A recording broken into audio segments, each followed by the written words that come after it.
तो अगेन देखें, मैंने कोर्स कंप्लीशन तक भी बहुत सारी प्रैक्टिस कराई है, रोज़ रोज़ एक एक क्वेश्चन दिया, और मतलब मल्टीपल टाइम्स हमने डिस्कशन की और आधा आधा घंटा 45 मिनट सिर्फ डिस्कशंस पे लगाया है कि एक सवाल में लिखना क्या चाहिए और कैसे चाहिए। अब अगले जो तुम्हारे 20 से 22 दिन या 25 दिन है वो बहुत ही ज़्यादा क्रूशल है। इसलिए कहता हूँ क्योंकि देखो तुम मतलब वैसे ऑडिट की बुक भी रीड कर लोगे ना तो कोई फ़ायदा ऐसा है नहीं, unless you know how to apply it. तो it's all about application in the examination. अभी वो बैठा हुआ हमारा भाई वो कह रहा था मैं एसीसी का पेपर दे के आया था, तो उससे पूछो वो नॉलेज बेस यहाँ की लेके गया था, ऐसा ही है भाई, यहाँ की नॉलेज बेस दे के वो पास हो गया। तो कहने का मतलब ये है कि आपने ऑल टुगेदर कॉन्सेप्ट्स की अच्छी एप्लीकेशन करनी है। मैं ये नहीं कह रहा कि आप बुक में से रीडिंग ना करें, कॉन्सेप्ट्स को रिवाइज ना करें, आप बेशक करें, उसका टाइम एक अलग से आपका सेट होना चाहिए कि भाई मैं ये बस 1 घंटा दूंगा, इसमें कॉन्सेप्ट्स घुमाऊंगा। लिख के वैसे भी कॉन्सेप्ट रिवाइज तो हो ही रहे हैं, और क्रैमिंग की लिस्ट आपको मिल जाएगी। मिल गई, भेज दी थी रात को उसने।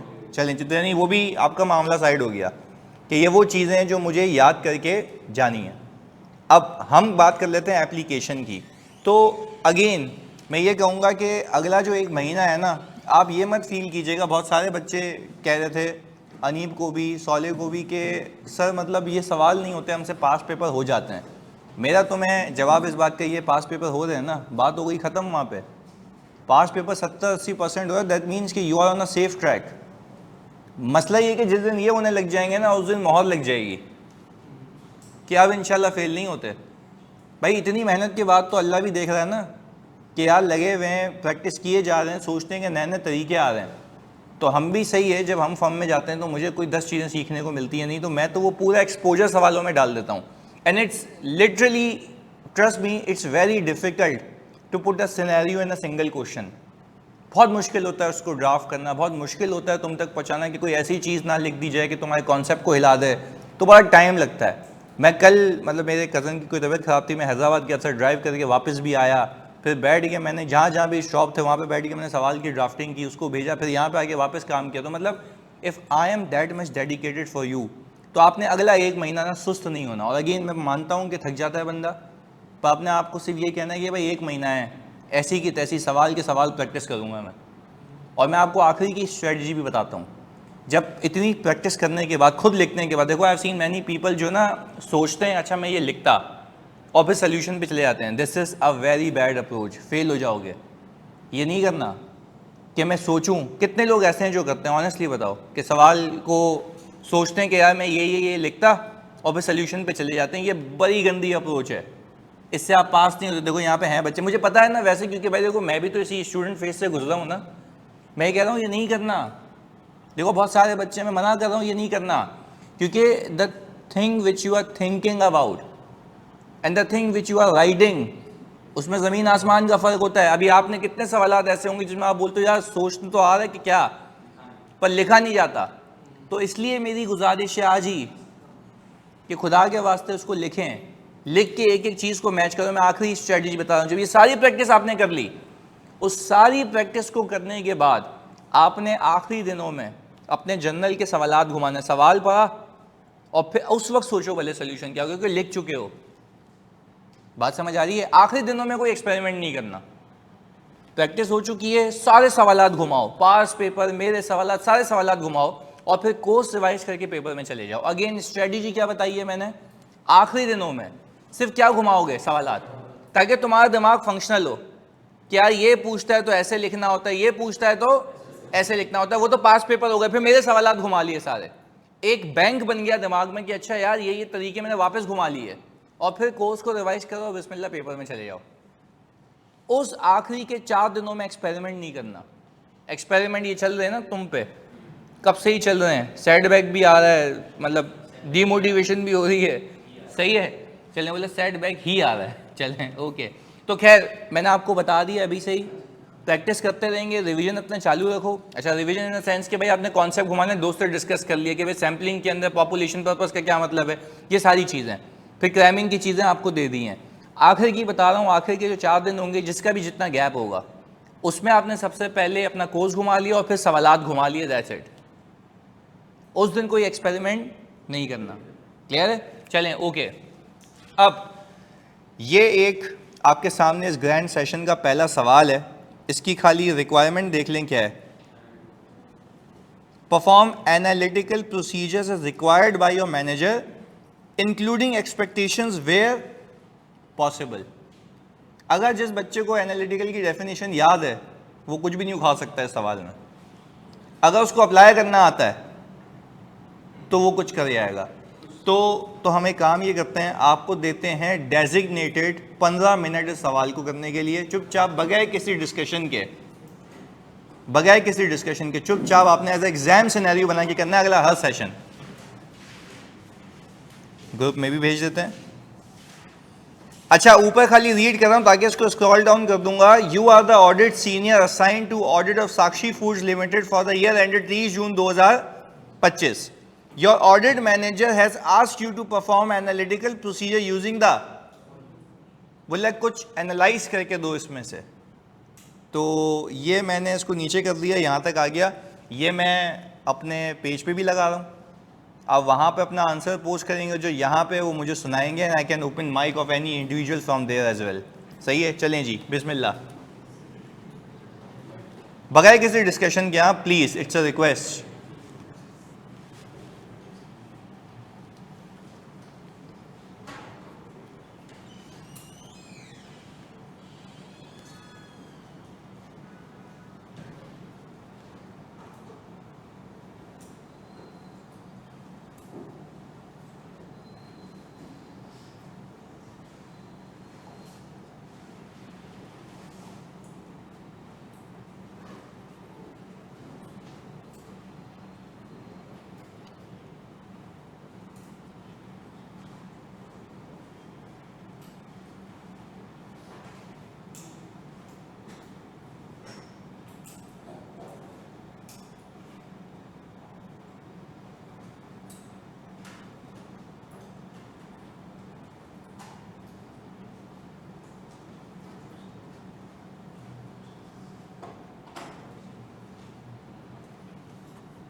क्वेश्चन की पिक भेज दें, विजिबल नहीं है ये, मैं ये ग्रुप में भी भेज देता हूँ।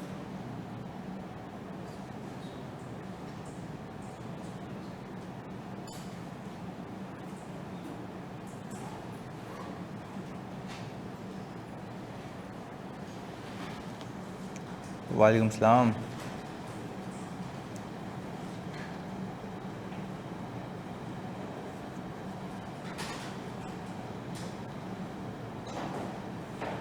देखें ग्रुप में आ गई होगी।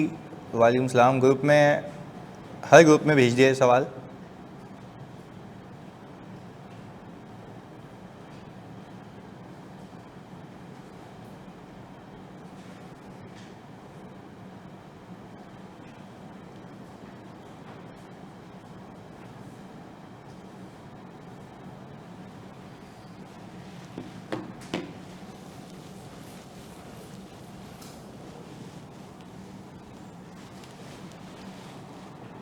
भेज दिया उमर, रजिस्टर्ड ग्रुप में भी भेज दिया।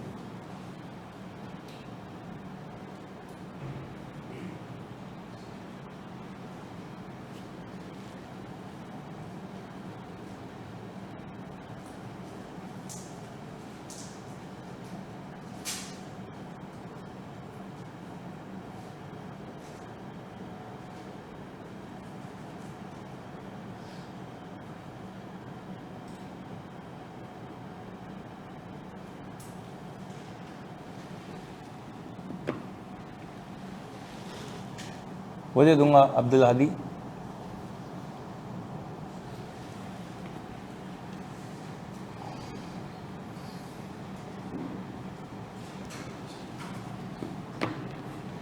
पोर्टल पे लिंक नहीं शो हो रहा जानी, ये तो मैंने पब्लिक किया हुआ लिंक।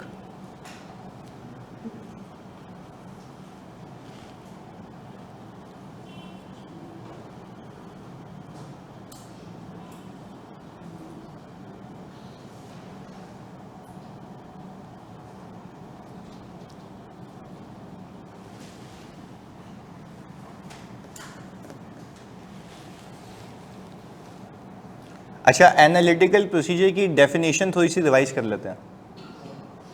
सही है, नहीं, कोई भी एक बच्चा डेफिनेशन खोलो ज़रा, उसको रीड करते हैं।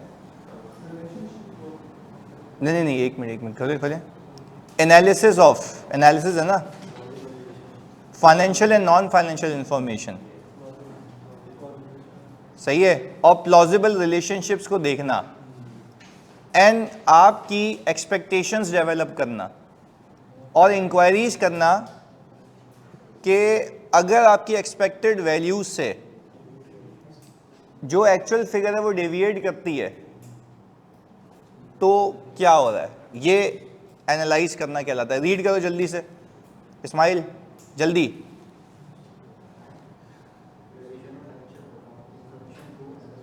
थोड़ा सा जोर से। Evaluation of financial information through analysis of plausible relationship among financial and आगे and such relationship of identified fluctuations और रिलेशनशिप्स आगे that are inconsistent with other information or and that differ from the expected values by a significant amount। यानी वो कह रहा है मैं पिछले साल को इस साल से कंपेयर कर रहा हूं तो फर्क आ रहा है, उसकी इंक्वायरी कर रहा हूं। फाइनेंशियल को नॉन फाइनेंशियल से कंपेयर कर रहा हूं तो मैच नहीं हो रहा। जैसे कि अगर मैं सवाल में इंफॉर्मेशन देता आपको बेसिक वाली, जो बेसिक आपके सवालात आते भी हैं और बेसिक जो पढ़ाया भी जाता है, वो ये कि मेरे एम्प्लॉयज इंक्रीज हो रहे हैं और सैलरी एक्सपेंस डिक्रीज हो रहा है, तो ये कहलाता है फाइनेंशियल को नॉन फाइनेंशियल से कंपेयर करना जो कि कंसिस्टेंट नहीं है। प्लॉजिबल रिलेशनशिप सेम होना चाहिए ना, एम्प्लॉय इंक्रीज हो रहे हैं तो आपकी सैलरी भी इंक्रीज होनी चाहिए। अच्छा, इसमें एक चीज हेल्प होगी, पीपी इंक्रीज हो रहा है और डेप्रिसिएशन कम हो रहा है,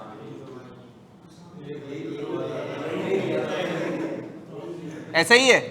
पीपी इंक्रीज हो रहा है और डेप्रिसिएशन डिक्रीज हो रहा है, तो ये क्या है भाई, यही तो एनालिसिस है। तो अब लिखें पर, अब ये देखें ना, आखिरी लाइन पढ़ना वापस से ताकि मैं आपको डेफिनेशन पे उतारूं ना वापस से। सच इन्वेस्टिगेशंस, तो यानी इस एनालिटिकल प्रोसीजर के अंदर इन्वेस्टिगेशंस भी आती हैं। That means inquiries, that means, तो आप क्या इंक्वायरी करेंगे अगर ये हालात वाकयात आपको दिखें, ये बात है, सही है। तो अगर लेट से तुम्हें मैं कह रहा हूं कि मेरा पीपी XYZ% से इंक्रीज हुआ तो डेप्रिसिएशन भी तो इंक्रीज हो रहा है, बिल्कुल माइनर, और पीपी तो बहुत ज्यादा इंक्रीज हो रहा है।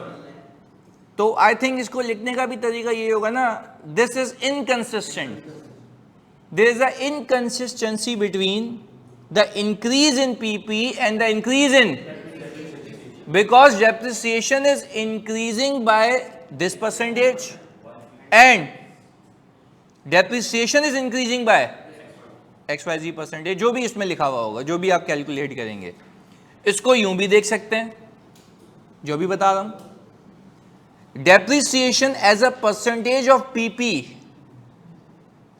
पिछले साल ये था, depreciation as a percentage of PP इस साल ये है, वो डेफिनेटली कम हुआ होगा क्योंकि डेप्रिसिएशन पीपी पे ही लगता है ना। तो वो कैसे कम हो रहा है, पीपी भरने के बावजूद, तो वो तो कम हो रहा है। अब इस कमी पेशी पे आपने डायरेक्शनल इंक्वायरीज करनी होती हैं, इस कमी पेशी पे डायरेक्शनल इंक्वायरी करनी होती है कि अगर ये हुआ होगा तो उसकी डायरेक्टेड इंक्वायरीज क्या होंगी। ये तुम्हारे बस की बात नहीं थी, मैं तुम्हें सिर्फ एक व्यू दे रहा हूं कि एनालिटिकल प्रोसीजर पे तुम्हें काम करना है। मैं वो एरियाज को हिट कर रहा हूं जहां तुम लोग वीक हो, तुमने सोचा तक नहीं है ना, एग्जामिनर ने पूछा है उस तरीके से। पहले बताओ ऑनलाइन वाले बच्चों, आप सब क्या यहां तक बात समझ आती है? दो बातें बोली है मैंने, एक पीपी आपका कितने % से इंक्रीज कर रहा है, जल्दी बताओ। 40% से, तो एक बार कैलकुलेट कर लो, मुझे बता दो ताकि मुझे लगे कि हाँ यार मैंने एक्सेल पे कोई चीज़ सही बनाई थी। पीपी कितने से इंक्रीज हो रहा है? 40% से पीपी इंक्रीज हो रहा है। और डेप्रिसिएशन 11% से इंक्रीज हो रहा है। There is a inconsistency. ये 11% वाला कौन था? अच्छा आप देखो सेशन है ना, तो ये अपनी उंगलियां और कैलकुलेटर दोनों, प्लीज मैं आपसे रिक्वेस्ट कर रहा हूं, क्योंकि देखो सेशन है, इसका बेनिफिट लेना है, ना कि कोई बिला वजह की फजूल या बेवकूफ़ाना बात करनी है। हम कह रहे हैं कि we have to be very serious while attempting the questions. तुम्हें शर्म आनी चाहिए कि तुम लोगों को एनालाइज नहीं करना आ रहा। मैं ये कह रहा हूं, ये पेपर में बेसिक सवाल आ सकता है, क्या ही था इसमें, एनालाइज करना है ना।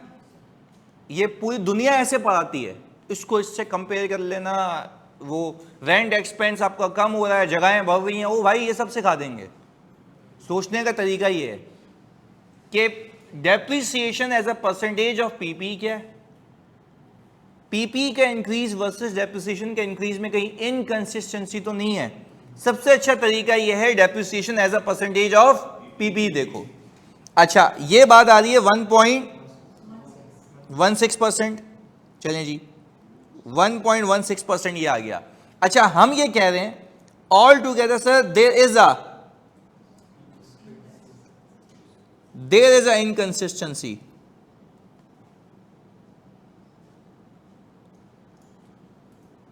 ये बात तो हमें समझ आ गई। अच्छा फिर depreciation as a percentage of PP has also been reduced from depreciation as a percentage of PP, जानी बता दें 20% टू 14.45, चलो 14% ही रहने देते हैं। यहां तक तो बात समझ आ गई।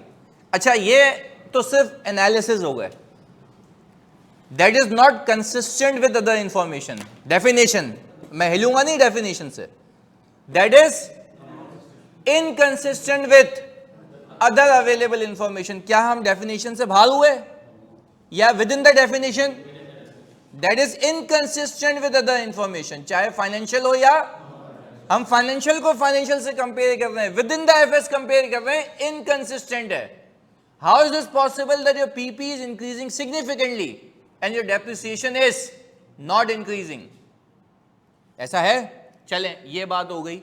अब मैं जिससे पूछूंगा वो बताएगा, तो थोड़ा सा ना इत्मीनान में आ जाओ। ऑनलाइन वालों आप भी, अगर फहद हम इंक्वायरी करते, मैं तुम्हें सोचने का तरीका दे रहा हूं ताकि ताकि ताकि ताकि तुम ऑल टुगेदर ना खुद सोचो ये बातें, एक थीम बन जाएगी ना, फिर कोई भी एनालिटिकल का सवाल आने तो ऐसी की तैसी।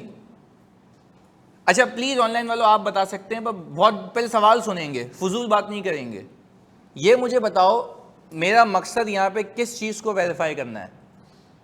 एक मिनट, मेरा मकसद यहाँ पे किस चीज को वेरीफाई करना है? नहीं थोड़ा सा और असर्शन पे आओ। देखो यहाँ पे बच्चे कह रहे हैं पीपी ये वो, मुझे लगता है कि कंप्लीटनेस ऑफ डेप्रिसिएशन, और यूं कहें अंडर स्टेटमेंट ऑफ डेप्रिसिएशन। मुझे देखना है कहीं अंडर स्टेट तो नहीं हुआ हुआ। अच्छा देखो अब आपका रिस्क निकला ना, यही तो एनालिसिस है। तो पहले अपने आपसे सवाल पूछो कि मेरा रिस्क इस एनालिसिस से निकला क्या है। यानी हम कहते हैं कंप्लीटनेस ऑफ डेप्रिसिएशन या अंडर स्टेटमेंट ऑफ डेप्रिसिएशन, बात एक ही है। ये दिमाग में फिक्स हो गया कि भाई इस एनालिसिस से मुझे ये लगा कि depreciation might have been understated. मैं यहाँ पे लिख के देता ना identify risk in the above situation, यूं लिखते तुम, मैंने रिक्वायरमेंट को ट्विस्ट कर दिया। नहीं करते तुम, कर लेते ना आराम से, कोई चीता बना दिया तुम्हें। अब मैं बोल रहा हूं वो एरियाज जहां पे तुम लोग वीक हो वहां काम करना है। अब कि यार सही है भाई, यहां से तैयार होके जाओ, रिपोर्ट तुमसे पूछूंगा, तुम्हें पता है जितना जलील किया है मैंने, ऐसे ऐसे सिनेरियोज बना के वो तुम कर लोगे, मुझे पता है, एथिक्स भी यूं लपेट दोगे, आई नो द फैक्ट। अब प्रोसीजर्स देता हूं तो वो तुम बोलते हो कहाँ आ ही नहीं रहा आजकल सवालों में, क्योंकि मुझे पता है वो हो चुका काम पूरा। अभी आगे और थोड़े मुश्किल डालूंगा तो वो इंशाल्लाह मुझे पता लिख लोगे। क्योंकि एक होता है ना, मुझे पता है कि एक बंदे को ट्यूनिंग करनी है, तो मुझे पता है कि यार यहाँ तक पहुँचा के अब मुझे पता है कि उसमें पक्का हो गया। अब वो एरियाज पे बात कर रहे हैं जिस पे हमने पूरे सेशन में बात ही नहीं की, ना पूरे पाकिस्तान ने बात की, तो आज कर रहे हैं। चलो एनीवेज, अब देखो अथर कह रहे हैं ओवर स्टेटमेंट ऑफ पीपी। मैं यहाँ पे स्पेसिफिकली मुझे कंसर्न किया है, तो लॉजिकल बात है ना अथर भाई कि अगर मैं अंडर स्टेटमेंट ऑफ डेप्रिसिएशन की बात कर रहा हूं तो पीपी क्या हुआ होगा। तो आप अभी एक मकसद को पकड़ के बैठे हैं ना। पहले बताओ, बात समझ आती है? ऑनलाइन वालों जल्दी बता दो, सोचने का सलीका आया। If we are performing analytical procedures, पहले तो आपने एनालाइज करके मसला पिक कर लिया कि यह मसला है, चलें ओके। अच्छा भाई, व्हाई नॉट वैल्यूएशन? रवील डिड आई से हियर कि यहां पे कोई कैपिटलाइजेशन गलत वैल्यू से हुई है, डेप्रिसिएशन की कैलकुलेशन का मेथड गलत है। हम जो सिचुएशन है उसके हिसाब से मुझे लग रहा है डेप्रिसिएशन अंडर स्टेट हुआ है। एग्रीड? पक्की बात है। तो आपको कंप्लीटनेस का रिस्क है ना, कि हो सकता है कंप्लीटली बुक ना हुआ। पहला रिस्क तो पहले यही है, तो उसी की बात करेंगे। एग्रीड? चलें, ये बात तो हो गई डन कि यहाँ पे हमें फाद भाई ने नहीं बताया कि, अच्छा बता दिया था कि यहाँ पे कौन सा रिस्क नजर आ रहा है। अच्छा, अब यहाँ पे फिर जब आपकी जो अमाउंट्स हैं वो डिफर कर रही हैं विद अदर इंफॉर्मेशन और other financial information, then you need to perform inquiries, investigations of the identified fluctuations. यकीन नहीं आता तो आप देख लें, लिखा हुआ है। यकीन नहीं आता तो आप देख लें। You need to perform investigations of the, भाई यही लिखा हुआ है, ऐसा है। चलें ओके, क्वेश्चंस पूछें। सही है मनाइल, बिल्कुल आ रहे हैं। तो अभी पहले हम जरा इसकी बात कर रहे हैं। सही है, ये हो गया। अच्छा जानिए, आप बताओ कि इसमें अब इस रिस्क को मद्देनजर रखते हुए पहली इंक्वायरी, क्योंकि एनालिटिकल प्रोसीजर हम सब्सटेंटिव नहीं कर रहे, सब्सटेंटिव एनालिटिकल कर रहे हैं। तो टेस्ट ऑफ डिटेल है ना, ये एनालिटिकल में क्या होता है? Analysis of financial non financial information, comparative को इस साल से कंपेयर करना, फ्लक्चुएशन निकालना, रिस्क निकालना और इंक्वायरी करना about identified fluctuations that are not consistent. मुझे बताओ, इस रिस्क को मद्देनजर रखते हुए, अच्छा रिस्क क्या है? अगेन पूछता हूं तुमसे, अंडर स्टेटमेंट ऑफ डेप्रिसिएशन। अब तुम ये सोचो, प्रैक्टिकल बातें नहीं, अपना सोचना है। मुझे ये बताओ, अगर तुम इस क्लाइंट पे होते तो तुम क्या डायरेक्शनल इंक्वायरी करते जो कि ये बात साबित कर देती कि अगर डेप्रिसिएशन कम है तो इसकी ये वजह है। इंक्वायरी क्या करते? गलत ही बोल दो, मुझे कोई गम नहीं है। एक मिनट तुम्हारी बात काट रहा हूं। एक यहां पे फवाद भंगी ने लिखा, inquire how depreciation is calculated. Basic inquiry है। हाँ, आप बोलें आप। चलो, एक पहली बेसिक इंक्वायरी हमारे भाई ने बताई, जैसे इसने बताई, तुम लोगों की मोहब्बत में लिख देते हैं, why the depreciation is not increasing at the same rate as PPE is increased. सही है, ये तुम्हारी बात हो गई। अच्छा, अब आप बताएं, सिर्फ डायरेक्शनल सोचें कि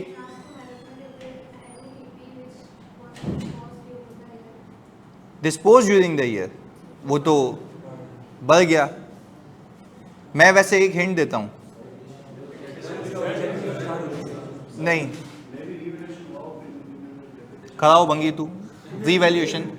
अबे रीवैल्यूएशन हुआ होता चसी तो यहां पे बैलेंस शीट एक्सट्रैक्ट में तुम्हें रीवैल्यूएशन सरप्लस भी देता मैं। अच्छा, इम्पेयरमेंट ये वो नहीं, देखो अब मैं बताता हूं, मतलब I am amaze, a little bit amaze. Please सुनो, मैं आपको एक बात कह रहा हूं, सुनो। इंक्वायरी सुनो, अगर टारगेटेड इंक्वायरी करनी हो ना, आपको ये देखना है कि यार डेप्रिसिएशन अगर पीपी इंक्रीज होने के बावजूद भी अगर डेप्रिसिएशन डिक्रीज हो रहा है, what is the reason? Is there any change in life of assets? देखो, टारगेटेड जवाब मिलना चाहिए ना। देखो, आप जब मैं किसी को इंक्वायरी करता हूं मैं जब किसी को इंक्वायरी करता हूं, देखो इंक्वायर अबाउट डेप्रिसिएशन रेट, वो तुम्हें मार्क्स नहीं देगा। आप उसको बोलो are there any revision in the depreciation rates और life of assets, if so what is the rationale behind it. Rationale क्या है, क्यों चेंज कर दिया, पहले ज्यादा ली हुई थी अब कम कर दी लाइफ, या अब कम है पहले ज्यादा, तो अभी हुआ ये होगा कि लाइफ उसने बढ़ा दी होगी, तभी डेप्रिसिएशन कम आ रहा है। तो मुझे आप एक बात बता दें, प्लीज सुनिएगा, प्लीज सुनिएगा। देखो यहाँ पे जुएब कह रहे हैं कि sir inspect management working, we are performing analytical procedures.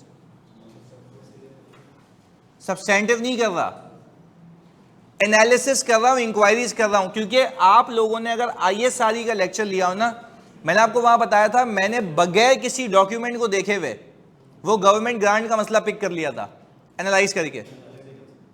तो आप अगर उससे, फॉर एग्जांपल मैं आपको वैसे सिखा रहा हूं कि अगर आपने ये देखा रिस्क और आपने इंक्वायर किया, देखो रिस्क असेसमेंट में इंक्वायरीज आती है ना भाई, लिखा था ना understanding of entity environment internal control, मैंने कहा कैसे अंडरस्टैंड करेंगे, एनालाइज करके, तो उसमें इंक्वायरी आ रही है ना। अच्छा व्हाट इफ मैं तुमसे पूछूं कि तुम्हारा ये रिस्क है, तुम भेजे में फिक्स करके गए हुए हो, तुमने बोला is there any change in the life of assets, वो बोलेगा नहीं, आपका रिस्क कम हो जाएगा, बढ़ जाएगा, तो ये रिस्क असेसमेंट के लिए तो कर रहे हो इंक्वायरीज। अच्छा उसका जवाब आता है अगर yes there are revisions we have increase the life of assets, आपका रिस्क बोलेगा चलो अब समझ आ रहा है, जो मैंने चीज पिक किया वो सही जगह जा रही है, एग्रीड, पक्की बात है। ऑनलाइन में लोग प्लीज बताओ बात समझ आती है, भाई मैं रेलेवेंट इंक्वायरी कर रहा हूं यार, सही है। देखो यहां पे इन्होंने लिखा कि why the depreciation is not increasing at the same rate, ये तो आखिर में करो यार, चलो पहले लिख भी दी तो फिर रेलेवेंट सवाल पूछो। पहले आपने बोला कि यार आपके एफएस मुझे देख के लग रहा है कि आपका डेप्रिसिएशन आई थिंक के सही तरीके से बुक नहीं हुआ हुआ, ये पता नहीं क्या रीजन है, क्या कोई लाइफ चेंज की है, देखो बात से बात निकलती है ना। तो अगर उसका जवाब आता है यस, तो फिर आपका अगला सवाल कि रैशनल क्या है, फिर वो आपको बताएगा कि या वो हमने लाइफ इसलिए चेंज की है क्योंकि हमारे देखें 0 WDV के एसेट्स पड़े हुए हैं, वो चलते रहते हैं, तो हमने लाइफ कम रखी हुई थी, अब हमने, तो फिर अगर अब मैं इस पर करूंगा सब्सटेंटिव, अब मैं बोलूंगा वाकई में मुझे, मैं देखूंगा कि मेरे कितने ऐसे एसेट्स हैं जो कितने सालों से 0 WDV पे हैं और अब तक इन्होंने रिप्लेस, तो सही बात है यार लाइफ का असेसमेंट गलत था इनका, ज्यादा चलाते हैं ये लोग और इन्होंने लाइफ रखी हुई है कम, तो भाई जायज बात है ना। फिर मैं याद है, फिर मैं इंडस्ट्री से कंपेयर करता हूं, अब वो यहां के बाद निकलती है कहानी, पहले रिस्क तो असेस कर लो, पहले बताओ भेजे में चीज फिक्स हुई, पक्की बात है। ऑनलाइन में लोग प्लीज बताओ बात समझ आती है, जल्दी से मेरे बच्चों, जल्दी से सारे बच्चे, बेहतरीन बेहतरीन बेहतरीन। अब दूसरा सवाल मौका दूं, सोचोगे, चलें फजान जल्दी बता। दूसरा फजूल बात नहीं, देखो सोचने का तरीका, मेरी इंक्वायरी क्या ऐसी हवाई में या फिर डायरेक्शनल है, जो इस चीज को वेरीफाई कर रही है कि डेप्रिसिएशन अंडरस्टेड क्यों है, एग्रीड, सोचो। वो तो हो गई ना, अच्छा वो डॉक्यूमेंट हुई भी आगे हुई भी है, सही है। अच्छा जी जल्दी भाई भाईजान, ensure whether the management has made an estimated life all new assets added to FAR। अच्छा समीरा कह रही है सर इंश्योर, देखो आप जो ये कह रहे हो ना सारे एसेट्स जो आए उस पर लाइव, वो सब्सटेंटिव है, वो एनालिटिकल नहीं है, वो टेस्ट ऑफ डिटेल है, सही है। Is there any change in estimate, ये भी हो सकता है कि डेप्रिसिएशन एक्सपेंस को बाकी एक्सपेंस में रिकॉर्ड किया हो, चलो ये पूछ सकते हो। Is there any misclassification, चलो सही है, हो गई बात। आगे रेलेवेंट, अच्छा एक चलो तुम लोग अगर, वैसे मैं तुम्हें बताऊं, तुम लोग पता नहीं क्यों नहीं पहुंच रहे वहां पे, तुम्हें आज सोचने का सलीका देने आया हूं। क्या मैं ये कह सकता हूं कि are these additions have been made near to the period and,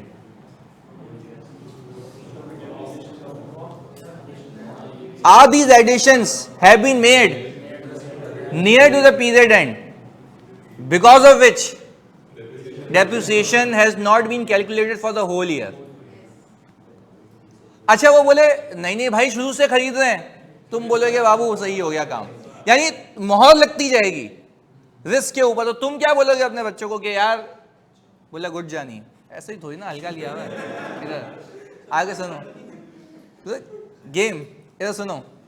अच्छा अब देखो ये अब देखो सोचने का, अच्छा मैं क्यों ये तुमसे इतनी डिस्कशन कर रहा हूं, ताकि अब एनालिटिकल का कोई सवाल है तो तुम्हें सोचने का सलीका आ जाए। अब ये मार्केट में कहीं नहीं मिलेगा भाई के अलावा। सुनो इधर आगे सुनो। अच्छा अब यानी देखो टारगेटेड सवाल क्या है कि जो आपने एडिशंस की हैं क्या वो near to the period end तो नहीं की, तो अगर की है तो फिर उसका जवाब देखेंगे कि वो बोलता नहीं नहीं यार तो साल के शुरू से हो रही है। अच्छा आपने ना बड़ा कैजुअल होकर पूछना होता है जब इंक्वायरी करने जाते हैं, यार आप लोग की एडिशंस क्या मतलब साल के आखिर आखिर में होती हैं क्या, मतलब ये आखिर आखिर में हुई हैं, मैं देख रहा हूँ पीपी खरीदे गए। बोले नहीं नहीं पागल हो गए हो क्या यार, साल के शुरू से खरीदे। मैंने कहा अच्छा मेरा काम हो गया। तो मुझे वहीं पता लग गया ना कि डेप्रिसिएशन क्या हुआ है। अच्छा रिस्क मेरा किस में बदलता जा रहा है, यकीन में। और फिर मैं जब बच्चों को बोलूंगा डेप्रिसिएशन की कैलकुलेशन के लिए मैं स्पेसिफिक बोलूंगा, डेट्स देख लेना। कैसा तो नहीं है कि डेप्रिसिएशन, तो देखो जहां मसला है वहां पहुंचे। अब मैं डेप्रिसिएशन की जब कैलकुलेशन करूंगा तो उसकी कंप्लीटनेस वैल्यूएशन सब सही हो जाएगा। एग्रीड, पक्की बात है। चलें जी ओके। फुल अब देखो ये मुस्तफा कह रहे हैं full year depreciation not recorded fully, नहीं देखो मैं टारगेटेड बात है सही है। अच्छा शफक की तरफ से यह सर ये तो फ्रॉड है ना, फिर वो तो फ्रॉड रिस्क फैक्टर है, वो तो यहां से मिलता है, यहां से समझ आता है कि near to the period end आप पीपी कैपिटलाइज कर रहे हैं, आपने पूरा साल नहीं किया, तो आप लिख सकते हैं and also consider the fraud implications. खत्म हो गई बात। चलें और चलो एक बच्चे ने यहाँ पे लिखा सर हम लैंड के बारे में लिख दें कि is there any acquisition of land, चलो पूछ लेना, ये भी रेलेवेंट है, पूछ लेना रेलेवेंट है, सही है। अच्छा अब सही है, ये तो हो गया ना, लैंड वाला हो गया भाई, बता दिया। अब इस पे सुकून में आ जाओ, सही है। अच्छा एक और मौका दूं, सोचें 2 मिनट ले लें सिर्फ, ऐसी बगैर डिस्कशन के सोचें, एक और मौका देता हूं। इंक्वायरी क्या हो सकती है, क्योंकि एग्जामिनर आपको हो सकता है बोले भाई ये मैंने आपको एनालाइज करके दे दिया, बताओ क्या इंक्वायरीज परफॉर्म करोगे, तो ये आ गया।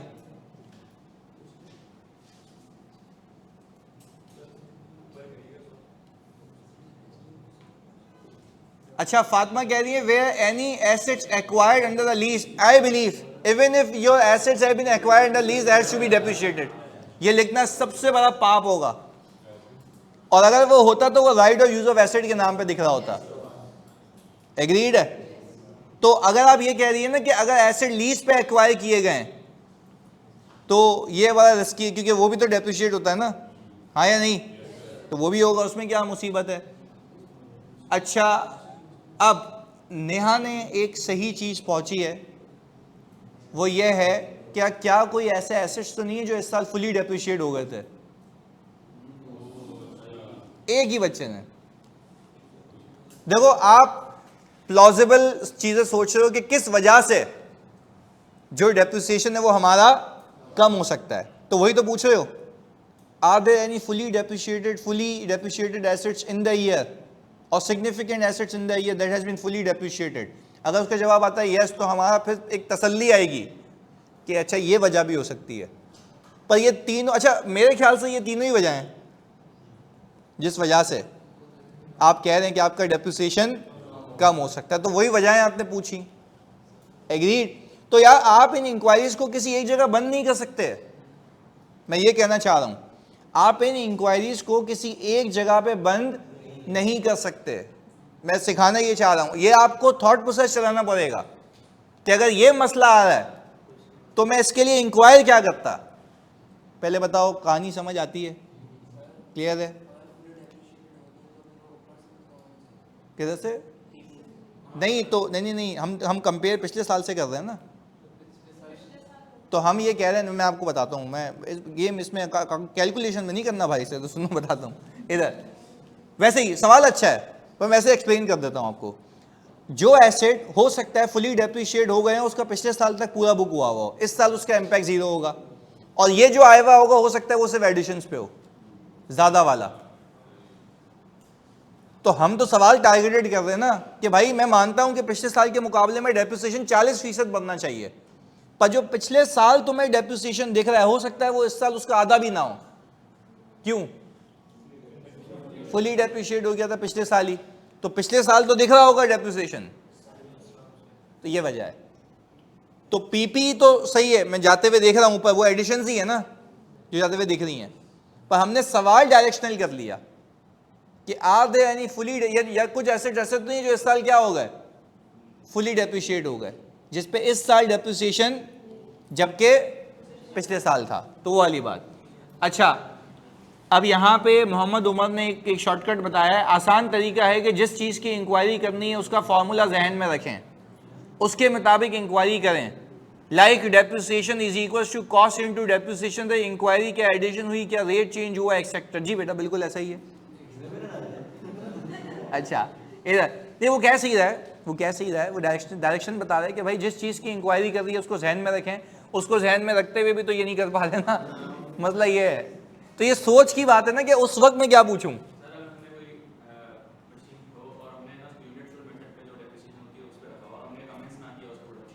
तो वो भी तो पूछ रहे हो ना,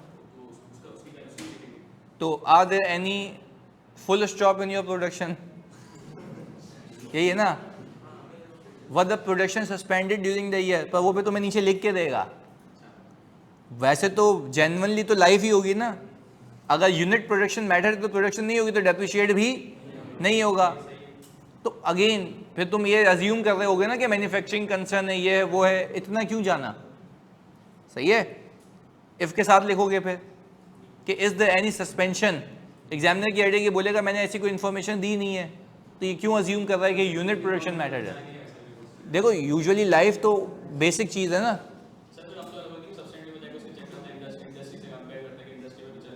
नहीं, ये एनालाइज करना है।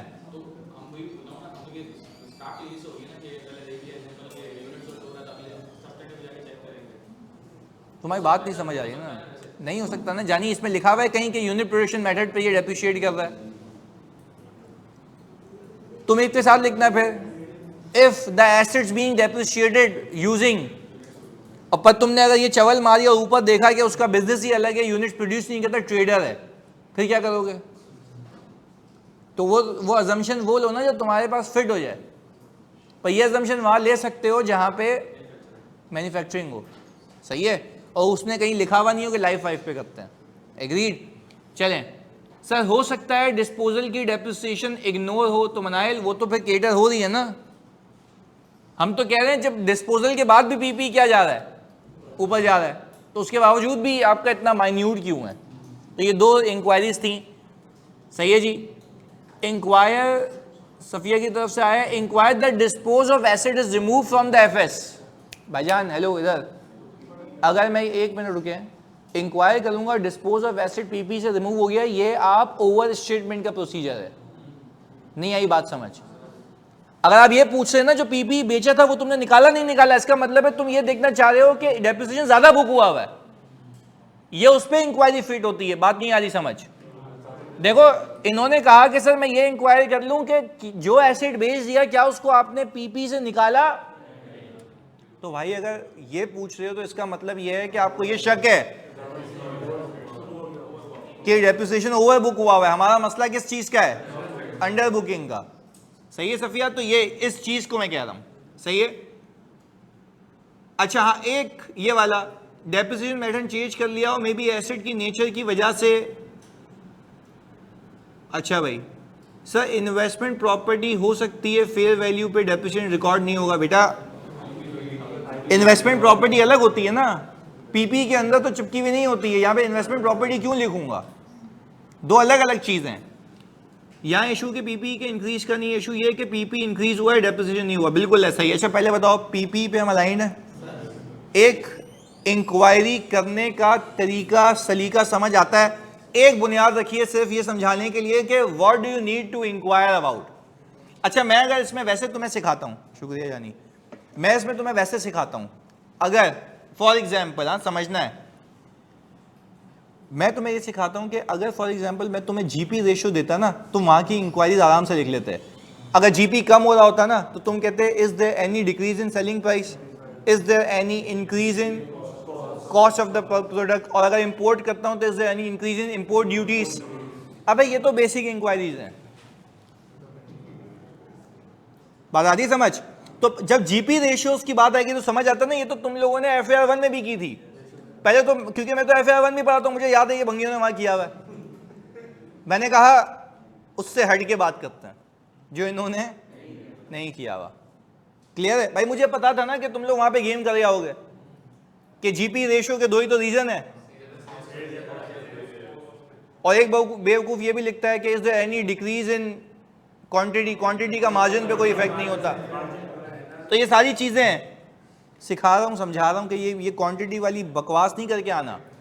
क्वांटिटी हजारों की तादाद में ऊपर नीचे हो जाए, परसेंटेज पे कोई इफेक्ट नहीं आता। अच्छा एक और चीज, सिर्फ तुम लिख नहीं रहे हो शायद, पर वैसे बताने के लिए बाद में के लिए, जब जीपी रेशियो पे हिट आती है ना, तो जीपी रेशियो पे तुम ये भी पूछ सकते हो, लेट्स से जीपी इंक्रीज हुआ है, is there any impact of bulk purchase discounts?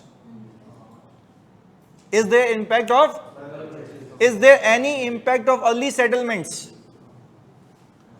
तो ये सारी चीजें लिख लो कि तुम्हें काम आएंगी इंक्वायर करने के लिए। Is there any impact of bulk purchase discount? Is there any impact of early settlement discounts?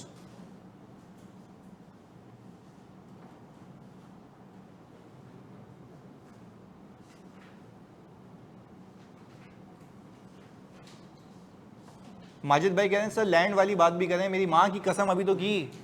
अबे तुम्हें बताया तो सही, ये पूरा सोल्यूशन बना के लाया तुम्हारे लिए, एक मिनट ये देख लो यार, ये रहा, सही है। Is there impact of any early settlement discount? क्योंकि अर्ली सेटलमेंट डिस्काउंट पे तुम्हारी जो प्राइस है वो जो है परचेज की क्या हो जाती है, कम हो जाती है, तो अल्टीमेटली तुम्हारी COGS कम हो जाएगी और तुम्हारा मार्जिन इंक्रीज हो जाएगा। और यही उलट तुम अपनी सेल से रिलेटेड भी कर सकते हो। इज देयर एनी इंक्रीज और डिक्रीज इन सेलिंग प्राइस, जो भी है सिचुएशन को देख के, are there any discounts given to the customer? क्योंकि याद करो IFRS 15 में अगर तुम डिस्काउंट देते हो तो तुम्हारी सेल्स क्या हो जाती है, कम हो जाती है। एग्रीड? तो ये सारी बातें डायरेक्शनल है, ये सारी बातें डायरेक्शनल है। एग्रीड? तो ये इंक्वायरी होंगी, वो तो बेसिक है, मैंने फिर भी तुम्हें लिखवा दिया कि ये तुम सवालात कर सकते हो, क्योंकि हाईली लाइकली है कि वो इस बार एनालिटिकल पे अच्छा खासा हाथ रखेगा। आप अपनी हिस्ट्री देख लें पेपर की, उसने कब आपको ऐसा सवाल दिया जिसमें एनालाइज करवाया हो। परफॉर्म एनालिटिकल प्रोसीजर, एक बेसिक सा सवाल आया था जिसमें याद है उसने प्री पेमेंट के 3 महीने रखे हुए थे और तुमने एक्सपेक्टेशन निकाली थी कि वो करंट में आ रहा है, उसने पे नहीं किया, तो आपने उसमें रिस्क नहीं कहा था, आपने कहा था इट सीम्स कि उसने लास्ट इंस्टॉलमेंट और इंटरेस्ट बुक नहीं किया हो, तो ये था ना उसमें। तो उसमें क्या ही मुसीबत थी। और प्री पेमेंट के 3 महीने उसने क्या किए हुए थे, नहीं किए हुए थे, 15 दिन थे, आई थिंक 15 दिन थे आखिर के। सही है, चलें ओके। अब इधर जी, हाँ देखो आपका रिस्क है ना, पर उसी रिस्क की डायरेक्शनल इंक्वायरी तो है। एक साल की सेल्स बढ़ गई तो एक रिस्क होता है कि एडवांस आया वो आपने सेल्स में बुक कर लिया, तो हम ये पूछ सकते हैं इसलिए हैवी। पूछ सकते हो, बिल्कुल पूछ सकते हो, सही है। अच्छा अब इधर सुने, डिस्कशन में रिस्क ऑफ कंप्लीटनेस और डेप्रिसिएशन लिख सकते हैं ना इस क्वेश्चन में, रिस्क ऑफ कंप्लीट। अच्छा आप क्लाइंट के पास गए, ऐसा तो नहीं आपने डेप्रिसिएशन कम बुक किया हो, बोलेगा नहीं किया। अब अच्छा फिर बेसिक इंक्वायरी, अच्छा मुझे लगता है कि जब तुम ये पूछोगे ना, वैसे बता रहा हूँ, जब ये तुम पूछोगे, अच्छा फॉर एग्जांपल जब मैंने एग्जांपल दी थी कि वो गवर्नमेंट ग्रांट का मैंने इशू पकड़ा था, अच्छा वो कैसे पकड़ा था वो तुम लोगों को मैंने वहाँ पे भी कहानी सुनाई थी कि मुझे इतना पता है कि जितना पीपी डेप्रिशिएट हो गया उतनी ग्रांट इनकम बन जानी चाहिए, और जितना मेरे पास पीपी की नेट बुक वैल्यू की परसेंटेज बची हुई है उतनी डेफर्ड ग्रांट होनी चाहिए। अच्छा मैंने बच्चे को निकाल के दिया, वो जाके पूछा यार आपने ग्रांट इनकम ऐसा तो नहीं है कम इनकम रिकॉर्ड की हुई है? उसने बोला नहीं। वो वापस आया, बच्चा बोला सर वो तो कह रहे नहीं की। अबे मैंने कहा भंगी तूने कैलकुलेशन दिखाई? फिर वो गया, फिर उसने बोला कि व्हाट डू यू थिंक, अब वो चौ के गया ना, उसने बोला what do you think that are there 3 dots on my faces? सही है ये सुनो, फिर वो कहता है कि do you know that the amount of book value appearing in the accounts has to be in line with the deferred grant percentage basically. यानी अगर मैं कह रहा हूं 100 रुपए का एसेट है और 60 रुपए की ग्रांट थी, तो एक 60% का रेशियो आ गया ना। अब मैं कह रहा हूं जितना मेरा बुक वैल्यू का रेशियो बचा हुआ है उतनी डेफर्ड ग्रांट भी बचनी चाहिए ना, परसेंटेज वाइज। तो खैर कहने का मतलब ये है कि जब आप डायरेक्शनल इंक्वायरी नहीं करोगे तब तक आपको वो बेवकूफ़ बनाता रहेगा। तो आप मुझे बताओ ना, जो आपने सवाल पूछा देखो अगर आप यूं सोचो, मैं आज जो सोचने का तरीका सिखाता हूँ, आप गए आपने बोला कि इसी सवाल के अंदर कि is there any change in life of asset, बोलेगा नहीं, then why your depreciation has been decrease. तो फिर सामने से पता है क्या जवाब, मैं तो देखो पकड़ते कैसे क्लाइंट को, फिर वो बोलेगा बिकॉज पीपी नहीं खरीदे, I think there is a 40% increase in PP. अच्छा फिर वो तुम्हारे लेवल पे आएगा, बोलेगा हाँ यार ऐसा हो सकता है कि CWIP से कैपिटलाइजेशन बाद में हुई हो। कहानी में मैंने तुम्हें एक चीज सिखाई कि ये भी देखना पड़ेगा कि कैपिटलाइजेशन CWIP से प्रॉपरली पीपी में टाइम पे हुई या नहीं हुई। चलो अब इसी चीज को मद्देनजर रखते हुए ये देखते हैं, property plant and equipment has been increase by 4.9 यानी 40%। However depreciation has been increased by 1 point. There is an inconsistency between increase in PP and, वही हमने डेफिनेशन से थोड़ा सा इसको लिंक रखा, इनकंसिस्टेंसी है। आगे depreciation as a percentage of PP has been reduced from, ये भी आप लोगों ने बताया था मुझे। We will inquire whether is there any change in estimate for life or depreciation or reduction in depreciation. If so, what is the basis for changing life? Are there any assets that become? If so, what is the total amount of assets that become fully? तो भाई आप बता, impact निकल आएगा ना कि भाई ये अमाउंट पिछले साल इस पर डेप्रिसिएशन था, इस साल नहीं था। अच्छा, are the significant addition has been made near the period end? If so, inquires there any possibility of, वो CWIP वाली बात, ऐसा तो नहीं है कि CWIP में रखते हैं अपनी मन पर, इसमें फ्रॉड रिस्क भी होता है, डिलेइंग, तो डिले कर रहा है ना, तो यही तो है बात। देखो यहां से लिंक होता है वो सारी चीजें, ऐसे तो सामने आते हैं कि इंटेंशनल डिले करना, एडवांसिंग और डिलेइंग का जो कॉन्सेप्ट होता है, इनकम को एडवांस में ले आओ, एक्सपेंसेस को डिले कर दो, तो यही मसला है। अच्छा आगे, we will compare the additions budgeted plans to assess. अच्छा होता ये कि इदारा जो है ना हर साल अगले साल के लिए बजट बनाता है, तो उस बजट में डॉक्यूमेंट करता है कि ये टाइम पे ये एडिशंस होंगी। तो अगर मेरा बजट, अच्छा बजट कौन अप्रूव करता है? बोर्ड। तो वो उससे कैसे फिर सकते हैं? बोर्ड तो उनको बोलेगा किधर भाई, कहाँ बजट में था, कहाँ गया ये? तो हमारे लिए एक ऑथेंटिकेटेड एक सोर्स होती है अदर इंफॉर्मेशन, बोलते हैं ना इनकंसिस्टेंट विद अदर इंफॉर्मेशन। ये तो कर रहा हूं मैंने क्या किया, मैंने सिंपल बजट उठाया और देखा इस साल में कितनी कैपिटलाइजेशन दरकार थी और उन्होंने कितनी की हुई है। तो इसका मतलब यह है कि वो बजट से हट गया, यानी बजट में कैपिटलाइजेशन बनती थी और इन्होंने नहीं की। तो अब तो मेरे पास एक और जवाब आ गया बात करने का, why there is a difference between your budgeted capitalization and your actual capitalization? Reason बता दे भाई। वो बोलेगा कि we were unable to complete the project, बात से बात निकलती है ना, तो फिर आपका भाई तो फिर अलग ही आता है, are there any impairment indicators? बोलेगा भाई अल्लाह को मान निकल यहाँ से यार, बस भाई इंक्वायरी है ना, नहीं एनालिटिकल है ना, सब्सटेंटिव नहीं है, गलत कंपेयर कर रहे हो ना अदर इंफॉर्मेशन से, तो ये एनालाइज ही करना होता है और फिर इंक्वायरी कर रहे हो। हाई लेवल बात हो गई, चलें सही है, फिर उसको यहीं तक रखते हैं ना। सुने पहले बताओ बात समझ आती है? तो ऐसे बात से बात निकलती है। यानी अगर मैं ये कहता हूँ कि भाई अगर कोई डिफरेंस आया तो मैं क्या, अच्छा ये तो PDCL पे जब मैं ऑडिट करता हुआ यही है, तो मैंने कहा यार why there is a difference between your budgeted capex and the actual capex. उसने मतलब there are some projects which are yet to be completed and these are being delayed due to some issues. मैंने कहा क्या बोला?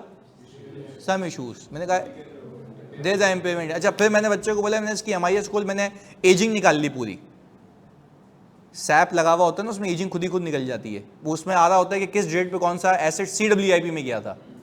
तो CWIP में जिस दिन पे गया था उससे मैंने क्या किया, कंप्यूटर असिस्टेड ऑडिट टेक्निक्स को यूज करके पाइवट लगा के खींच लिया बाहर, एक डेट का आ गया टोटल इस दिन पे इतने एसेट्स थे। तो मैंने कहा भाई ये 2021 से आ रहे हैं, और उसने बोला नहीं इसकी प्रोजेक्ट कंप्लीशन डेट, मैंने कहा 2022 लिखी हुई है।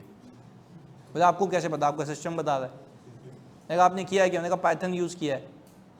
बोला अच्छा, तो अब वो बोल रहा है अब क्या करें? मैंने कहा भाई या तो फिर बोर्ड से अप्रूवल लेके आओ कि ये आपको अलाउड है आगे लेके जाना, और मुझे दिखा दो ये एग्जिस्ट भी करते हैं, कॉरेस्पॉन्डेंस दिखा दो वेंडर से, अब आ गए सब्सटेंटिव पे, तो पहले रिस्क आ गया ना सामने, अब हमने इसको घेर लिया, वो फंस गया। तो यही तो बात है, पहले एनालाइज करो, फिर इंक्वायरी करो, बातों में फंसाओ और फिर पूछो। वो वहाँ कन्फ्यूज, तुम उसको जाके बोलोगे कि यार तेरा डेप्रिसिएशन जो है वो डिक्रीज हुआ है, बोलेगा नहीं, ओके चलो अल्लाह हाफिज़। तो आप टारगेटेड बात करो उससे। मतलब अनऑथराइज परचेजेस का नहीं, एनोनिमस भाई कह रहे हैं लास्ट वाली इंक्वायरी का मतलब ये है कि अनऑथराइज परचेजेस का रिस्क कैटर कर रहे हो, नहीं हो चसी। मैं कह रहा हूं कि बजट ये कह रहा है, देखो बजट को आप मल्टीपल चीजों के लिए यूज कर सकते हैं, ये इसके लिए भी यूज कर सकते हैं कि अनऑथराइज परचेज तो नहीं है, पर यहां पर मकसद दूसरा है, टाइमिंग ऑफ कैपेक्स। कि जब मुझे बोर्ड कह रहा है कि आपने बोर्ड को बताया था, इन लोगों ने खुद मैनेजमेंट ने गवर्नेंस को बताया था ना कि मैं ये 10 बिलियन के अप्लाई करूंगा, 6 बिलियन करके बैठा हुआ है, भाई क्यों, कोई रीजन होगा ना, तो वो रीजन बताओ, अगर रीजन वैलिड है समझ आता है। अच्छा वो बोले भाई साइड बन रही थी, बारिशें हुई थी इस बार बहुत ज्यादा, नहीं बन पाई, मैं बोलूंगा वैलिड है। मैंने कहा कॉरेस्पॉन्डेंस पे मैं बोलूंगा अच्छा भाई तुम पे जब मैं ऑडिट करूंगा तो कॉरेस्पॉन्डेंस दिखा देना उससे, वेंडर से। उसने बोला भाई ड्यू टू रेन और due to these uncertain situation हम कंप्लीट नहीं कर पाए। और फिर इसका प्रोजेक्ट डायरेक्टर होगा, कंट्रोल्स होंगे ना, जो प्रोजेक्ट डायरेक्टर होगा उसका अप्रूवल चाहिए होगा कि यहाँ डिले हो रहा है, एग्रीड, तो वो सारी चीजें पे कंट्रोल्स पे निकल जाती हैं।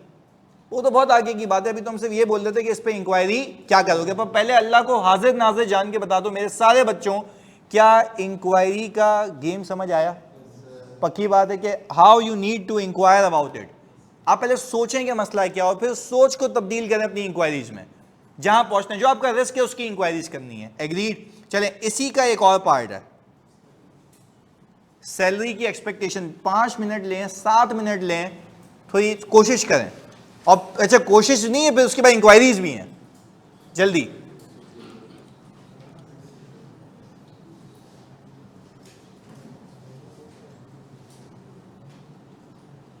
बिल्कुल ऐसा है, टाइम ले लें जल्दी से। अच्छा फवाद कह रहे हैं सैलरी पे अंडर स्टेटेड का रिस्क है। भाईजान मैं आपसे क्या कह रहा हूं, आपने पूरा सवाल तमीज से पढ़ के, अभी देखो समझ आ गई ना क्या करनी है, करें जल्दी से।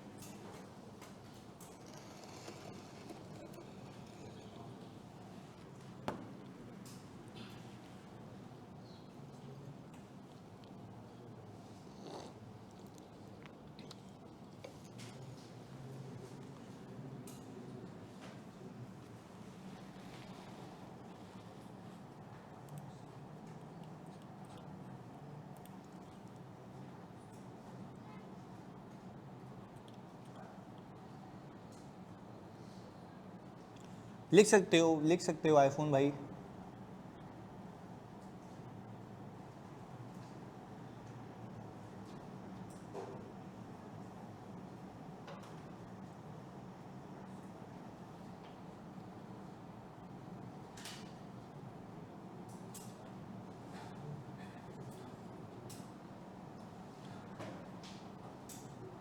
Shafaq very good try. Yes, with holding भी सैलरी पे ही पे होता है।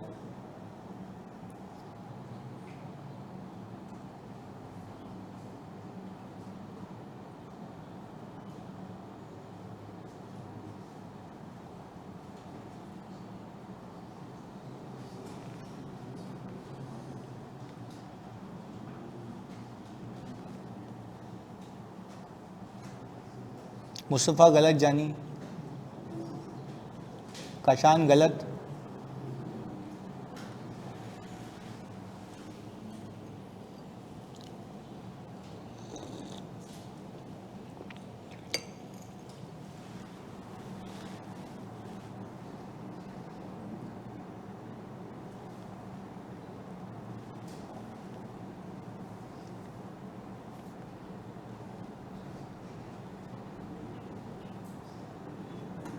नहीं समीरा गलत। आप ये कैसे कह रही हैं कि अंडर स्टेटमेंट का रिस्क है?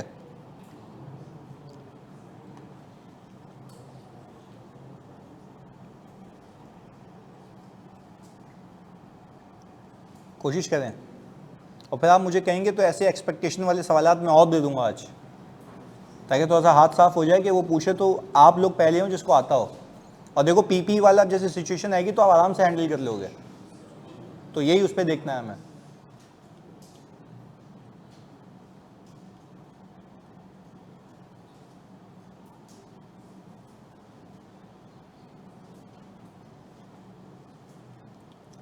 मौज तुमने अंग्रेजी तो लिख दी पर बताया नहीं कि करना क्या है इसमें। आज दे देंगे जनाब।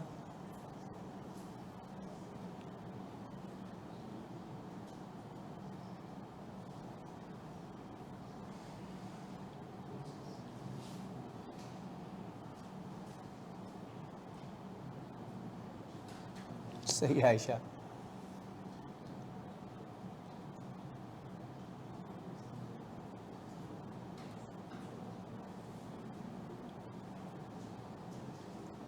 आफान कह रहे हैं monthly salary is not match by salary payable of the last month.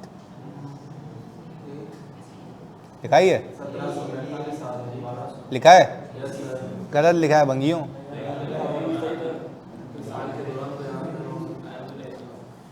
अच्छा ये भी तो हो सकता है कोई मसला ना हो, तो मैं होशियारी क्यों करनी है? और मसला ये है कि आपका सवाल है, कोई तफरी तो होगी।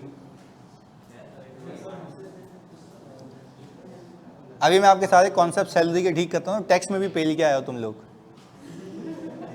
इधर। मैंने आपको कहा था ना दिस इज बियॉन्ड।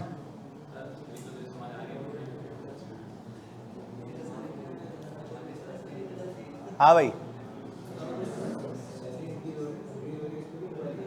सैलरी पर पहले आप एक्सपेक्टेशन बनाएं क्योंकि डेटा दिया हुआ है। सब सही है। अच्छा चलें,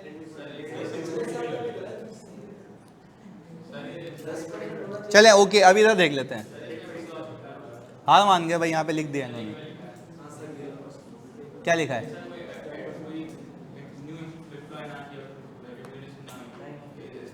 नहीं क्यों पूछते हो ये? नहीं पहले कुछ एक्सपेक्टेशन बनाई। चलें मुस्तफ़ा बेहतरीन। अच्छा अब इधर सुन लें। अब थोड़े से सैलरी के कॉन्सेप्ट को रिवाइज करते हैं, फिर तुम्हें समझ आएगा कुछ। एग्री? अब सॉरी बोलो पहले। सॉरी। अच्छा इधर देखो जल्दी प्लीज, फोकस के साथ इधर। ये भी कह रहे हैं, इधर सुनो। अच्छा पहले सुन लेते हैं ये। अगर मैं अज्यूम सिर्फ ये करूं, सही है, सिर्फ अज्यूम ये करूं कि अगर एक बंदे की सैलरी मैंने 100 रुपये डिसाइड की है, सही है, तो मैंने कहा कि ₹100 की सैलरी है, तो मैं ये कहता हूं, प्लीज सुनिएगा क्योंकि ये तुम्हें प्रोसेस समझ आना चाहिए। अगर देखो एग्जामिनर को तो ये तो पता होगा ना कि इनको सैलरी एक्सपेंस भंगियों को समझ आता है, उसमें ही भंड है तो फिर कहानी खत्म हो गई। तो मैं तुम्हें जितने भी अच्छे कॉन्सेप्ट दे के आया हूं ऑडिट में, वो सारे फारिग हो जाते हैं if you don't know the accounting treatment. तो अब लिंक करेंगे तो तुम्हें कुछ समझ आएगा। सुनना, ये तुम लोगों ने जो इसमें गलतियां की है ना, तो उससे पिक होगा कि क्या है। अच्छा, जब भी मैं एम्प्लॉय को सैलरी देता हूं, मैं कहता हूं कि भाई इसमें से 10% मैं करूंगा और प्रोविडेंट फंड में जमा करूंगा, और एक और 10% मैं अपनी जेब से जमा करूंगा।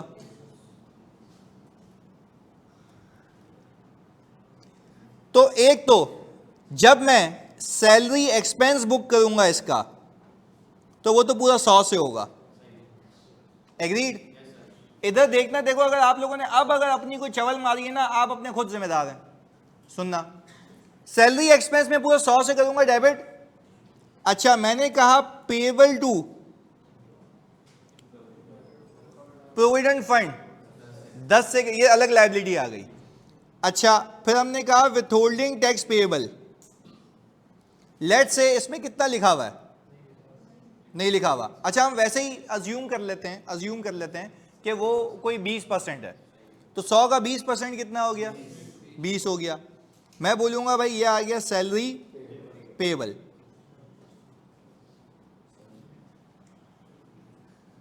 अच्छा आप सुनो, देखो आपने तो टैक्सेशन में ये पढ़ा है कि एम्प्लॉयर की जिम्मेदारी होती है कि उसकी इनकम का टैक्स काट के जमा करा दे। तो इसका मतलब यह है कि सैलरी एक्सपेंस तो 100% है ना। अच्छा, अब अगर मैं ये कहूं, सुनना एक और चीज, ये तो हो गया एम्प्लॉय कंट्रीब्यूशन। एम्प्लॉयर बोलता है मैं भी तो तुझे बेनिफिट दूंगा, तो होता क्या है, होता यह है कि फिर से सैलरी एक्सपेंस होता है डेबिट और payable to provident fund credit. अच्छा 10 है, उतना हिस्सा मैं भी जमा करूंगा। अच्छा, मेरे पेएबल टू प्रोविडेंट फंड में कितना आ गया, 20।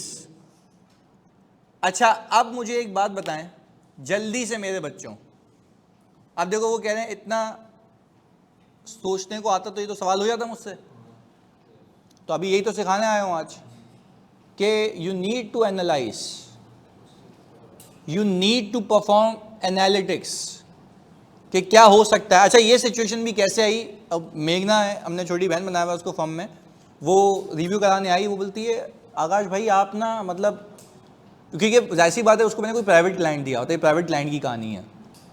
वो आई, उसने बोला आप मतलब टेलीकॉम कर रहे होते हैं, बैंक्स को ऐसे तंग कर रहे होते हैं, मुझे वहाँ भी करना है। मैंने कहा पहले यहाँ पे तुम्हें ट्रेन कर लूँ फिर वहाँ तुम्हें भेजूंगा, प्रॉमिस। उसने बोला नहीं आपकी जिम्मेदारी आकाश भाई, आप उम्मीद है आप कि आप सिखाएंगे। मैंने कहा अभी यहाँ पे सीख रही हो ना, बोलिए यहाँ बोले अब मैं ऐसा, उसके 2 सालों का ऑडिट है, पहला साल करके दूसरे साल पे आई थी, ये कहानी उसको भेजूंगा अभी मैं। तो खैर वो आई, उसने बोला कि सर अब देखिए मैं बिल्कुल सही करके आई हूँ, आप कुछ निकाल नहीं सकते। मैंने कहा ये तो गलत हो गया। हुज़ैफा बराबर में बैठा हुआ था, हुज़ैफा ने बोला अबे यार ये गलत हो गई कहानी। एनीवेज मैंने कहा अच्छी बात है कॉन्फिडेंस होना, और हो सकता है सही भी हो। अच्छा, अब मैंने उससे पूछना शुरू किया ये सैलरी पेबल जो आ रहा है ये किस महीने का है। उसने बोला आखिरी महीने का। उसने बोला कहानी कहानी में कॉन्सेप्ट निकाल दूंगा, फोकस होकर सुनना है। ये निकला वहां से था, तभी मैंने सवाल बना दिया इस पे, सुनना। तो थैंक्स टू मेघना, ये सुने आगे। अच्छा, अब मैंने किया ये, मैंने बोला ये आखिरी महीने का देखो लिखा हुआ भी है। उसने बोला जी सर आखिरी महीने का। मैंने कहा अगर मैं इसको 12 से मल्टीप्लाई करूं, एक एक करके साथ साथ तुम लोगों ने बताते जाना है, अगर मैं इसको 12 से मल्टीप्लाई करूं तो क्या आएगा, 14,000। अच्छा, तो मैंने कहा मेघना ये तो मैच नहीं हो रहा। अच्छा, वो कंफ्यूज, उसको भी अकाउंटिंग तुम लोगों की तरह याद नहीं। अच्छा, वो बेचारी एक्सपेंस वेरीफाई करके आई है पेरोल रिकॉर्ड से, यानी उसने क्या किया, एक्सपेंसेस का पूरा पेरोल शीट उठाई, एक एक बेचारे बंदे का एम्प्लॉयमेंट कॉन्ट्रैक्ट चेक किया। मैंने कहा वो मुझे करना ही नहीं है, मैं तो वहां से जा ही नहीं रहा। मैं बोलूंगा मैं अपने तरीके से वेरीफाई करूंगा, तुमने अगर प्रूफ कर दिया मैं बोलूंगा ऑडिट हो गया। देखो वो तो एक नॉर्मल प्रोसीजर है ना कि पेरोल की शीट ली, एक्सपेंसेस आवर्स मैच कर लिए, मल्टीप्लाई किया, आंसर आ गया। बोलिए सर मैंने सैलरी पे पूरा काम किया हुआ है। मैंने कहा मुझे वहां से वेरीफाई नहीं करना। अगर अदर इंफॉर्मेशन से तुमने मुझे यहां तक पहुंचा दिया तो मैं बोलूंगा भाई तुमने ऑडिट किया हुआ है। अच्छा, मैं तो रिस्क बेस्ड ऑडिट करता हूं ना, तो उज़ैफा भी बोलता है यार एक तो इतना अच्छा काम करके लाई हो, आपने उसको डीमोटिवेट कर दिया। मैंने कहा सिखाया है, कल को वो क्लाइंट पे बैठेगी, कोई अनोमली होगी, पकड़ में आ जाएगी, हाँ या नहीं। अब देखो सीन 14,400 आ गया। अच्छा, ये 14.4 मिलियन है टेक्निकली, ऊपर रुपीज इन 1000 है। तो अच्छा पहले बताओ सर 12 से multiply, balance sheet already aged होती है ना, very good question. Balance sheet aged की होती है, आज इतना बैलेंस पड़ा हुआ है, पर वो कितने महीने का पड़ा हुआ है, 1 महीने का, तो मल्टीप्लाई में 12 कर लिया। चलसी ये 12 महीने का बैलेंस नहीं है, 1 महीने का है जो बचा हुआ है। एग्रीड है अथर भाई? कौन सी चरह से जो सुबह सुबह लगाई है सेशन से पहले? यस, ऑडिट की चरह से इधर। अच्छा, एक नीचे देखो साहूकार उसको बता रहे हैं एक्सपेक्टेशन बना रहे हैं इसलिए 12 से मल्टीप्लाई किया इधर। अच्छा चलें, ये भी सही है, ओके कोई मसला नहीं, होता है। अच्छा भाई, अब वो कहानी कंटिन्यू कर लें, चलें, ओके। अच्छा, जब मैंने इसको बोला कि भाई ये तो मैच नहीं हो रहा, अच्छा अब लिटरली बता रहा हूँ एसी चल रहा फुल और वो फुल टेंशन में, उसने बोला कि सर ये तो सॉरी गलती हो गई। मैंने कहा नहीं नहीं गलती नहीं हुई, 1 मिनट रुको यहीं पे ही, मैं बता रहा हूँ, सिखा रहा हूँ, चुपचाप सुनो, ऐसा नहीं हो कि गलती हुई है। उसने बोला जी सर बताएं। मैंने कहा अच्छा मुझे एक एक करके बताओ, जो विथहोल्डिंग टैक्स होता है वो सैलरी पेबल में शामिल होता है? हुज़ैफा बोलने लगा हुआ, मैंने कहा तेरे से पूछा, 1 मिनट बोलो। बोलती है नहीं होता। मैंने कहा वेरी गुड, सैलरी पेबल में अलग किया ना। तो मैंने कहा एक्सपेंस का पार्ट होता है हुज़ैफा, फिर मैंने कहा वे बीच में नहीं बोलने थे बहन को जल्दी। तो वो कह रही है हाँ सर एक्सपेंस का पार्ट होता है, हम उसको काट के देते हैं। मैंने कहा बिल्कुल सही कह रही हो। तो मैंने कहा जब एक्सपेंस का पार्ट होता है तो इसको भी 12 से मल्टीप्लाई करो। अच्छा ये जो विथहोल्डिंग टैक्स पेबल है ये आखिरी महीने का है, तो 12 से मल्टीप्लाई कर दूंगा तो उसी सैलरी पे होगा ना। एग्रीड। अच्छा एक्सपेक्टेशन बनती जा रही है पूरे साल की। एग्री। अच्छा क्या अब तक कोई मसला? लॉजिकल बात है भाई, सैलरी पूरी रही होगी, उसमें से पेबल अलग हुआ होगा, विथहोल्डिंग अलग हुआ होगा। मैंने दोनों को 12 से मल्टीप्लाई कर दिया ऊपर जाने के लिए। एग्रीड है? यहां तक कोई आवश्यकता? पक्की बात है। ऑनलाइन वालों प्लीज बताओ, अपनी होशियारी किए बगैर जल्दी से बताओ यार, सारे बच्चे जल्दी से।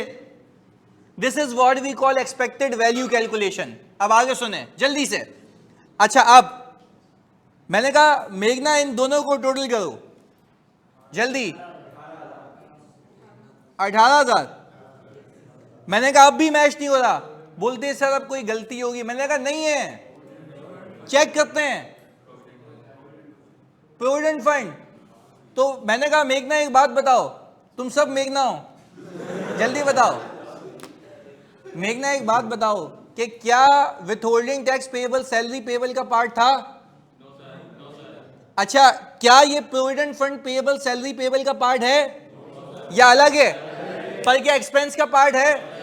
पर इसके अंदर दो लोगों की कंट्रीब्यूशन आ रही है और एक्सपेंस में आनी भी मेरा अपना, और जो वो खर्चा करता है वो भी एक्सपेंस है। तो क्या सीधा सीधा मल्टीप्लाई बाय 12 करते हैं? डिवाइड बाय 2 करने की कोई नीड नहीं है, क्योंकि दोनों का पार्ट एक्सपेंस में शो हो रहा होता है। उसका तो उसमें से डिडक्ट हो जाता है। देखो वापस से, जब उसका एक्सपेंस बना था तो तुमने उस एक्सपेंस में से उसका हिस्सा हटा दिया था ना, हाँ या नहीं? अच्छा यानी हम कहें सैलरी एक्सपेंस के 3 पार्ट थे। पहले यूं करते हैं, पहले उसका विथहोल्डिंग टैक्स काटा, फिर प्रोविडेंट फंड और फिर उसका पेमेंट। तो तीनों का सम उसकी टोटल सैलरी है ना। यही किया हमने, तो हमने ये कर लिया, हमने यहां से सीधा सीधा मल्टीप्लाई करके वहां तक ले आए। अच्छा फिर एम्प्लॉयर कहता है मैं भी तो जमा करूंगा इसके पैसे, वो मेरा एडिशनल एक्सपेंस है। तो उसने एडिशनल एक्सपेंस के लिए एक्सपेंस डेबिट किया और पेएबल टू प्रोविडेंट फंड। तो पेएबल टू प्रोविडेंट फंड जो है वो दो लोगों का सम है। एग्रीड? पक्की बात है? ऑनलाइन में लोग प्लीज बताओ जल्दी से जल्दी से जल्दी से जल्दी से। सारे बच्चे पहले बताओ यहां तक जानी क्लियर है? ओके। अच्छा अब हमने जब इसको मल्टीप्लाई किया तो कितना आ रहा है? 399। ये कितना आ गया? 21। अच्छा अब ये आ गई मेरी कौन सी वैल्यू? Expected value. और एक्चुअल वैल्यू कितनी है? अच्छा आप कह रहे हैं एक्चुअल वैल्यू आ रही है सर 20941। इन दोनों का डिफरेंस कितना है?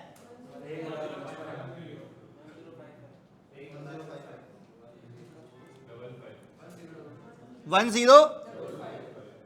अच्छा अब आपने कहा सिंस, अच्छा अब लिखने का तरीका ये होता है कि since salary payable is the last month salary we will multiply it by 12 to calculate the expected value.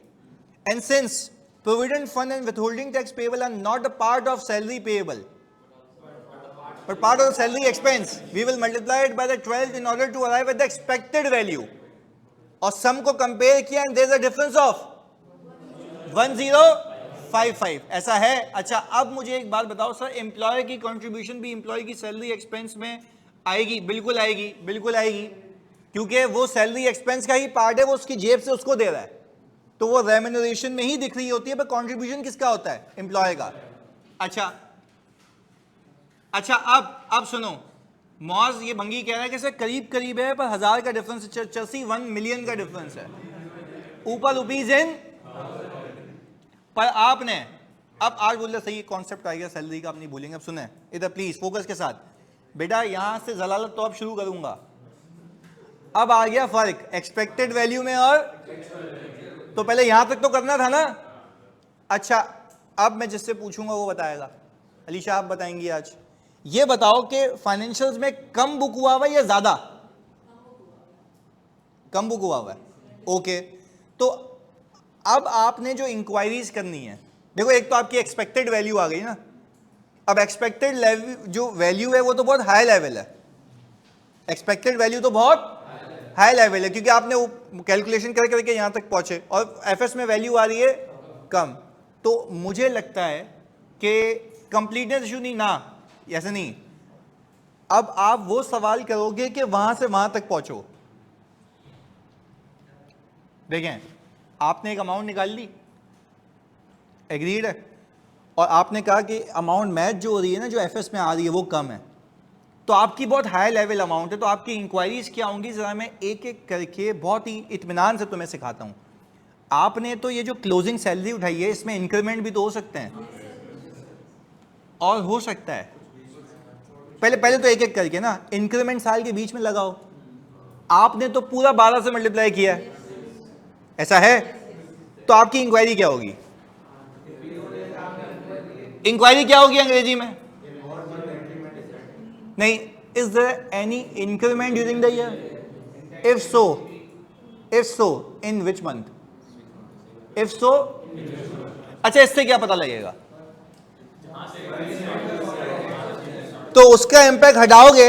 अच्छा आप सुनो, अगर आपने ये पूछा कि इंक्रीमेंट है, उसने बोला हाँ, तो आप बोलोगे हाँ यार मैंने पूरे साल पे लगा दिया है, और एफएस में पूरे साल का इंपैक्ट, तो पता है होता क्या है, मैं बच्चे को बोलता हूं अपनी टीम में कि एक काम का सिर्फ इंक्रीमेंट का इंपैक्ट हटा दे, आंसर बाज़ औक़ात एग्जैक्ट मैच हो जाता है एक्सपेक्टेशन, और फिर कुछ अमाउंट्स का फर्क होता है, तुम बोलते चलो सही है, बीच में कुछ कैलकुलेशन होगा, पर करीब करीब पहुंच जाता है ना, और एक अमाउंट ट्रिवियल जो होती है जिसके नीचे आप कुछ कहते हैं कुछ भी नहीं करूंगा, उसके आगे आप जाने देते हैं, बोलते हैं भाई मेरा एग्जैक्ट मैच है, कोई मसला ही नहीं है। पर आपने, अच्छा क्या मैंने किसी को पूछा ये इंडिपेंडेंट कैलकुलेशन की? तुम्हारे सामने है। अच्छा फिर मैंने मेघना को बोला, मेघना ये बताओ कि क्या इनका कोई इंक्रीमेंट है? उसने बोला जी सर है।